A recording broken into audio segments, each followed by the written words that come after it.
Leviton comes to Graybar this year with a really important campaign message, and that is our self-test GFCI End of Life Standard.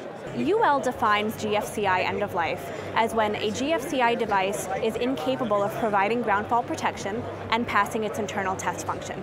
So it makes sense, right? If you buy a GFCI device to protect you from ground faults, and it can't protect you from ground faults anymore, it's reached its end of life. So UL943 Standard states that when a self-test GFCI reaches its end of life, it must deny power with the inability to reset, it has to give a visual or an audible indication to the end user, or it needs to trip with the resetability, but subject to that next test cycle or that repeat tripping.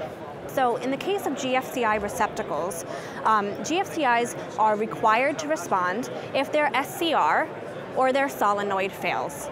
So these are two mechanisms that are common in the tripping component for both GFCI receptacles and for GFCI circuit breakers.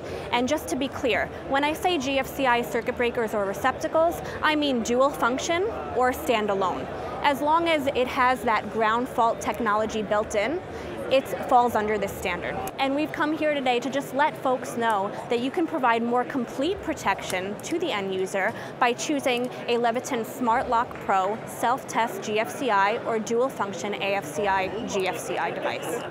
The dual function device is an industry first, and you see here it comes in 6 different colors. It is tamper resistant, and it has it does self-monitor for both arc and ground faults, and it has this little LED indicator light on the front face. So based on the patterns or the colors that the LED indicator light gives off, you can tell whether you're experiencing an arc or a ground fault. To learn more about Leviton SmartlockPro dual function AFCI GFCI receptacles or GFCI receptacles, contact your local Graybar representative or call 1-800-GRAYBAR.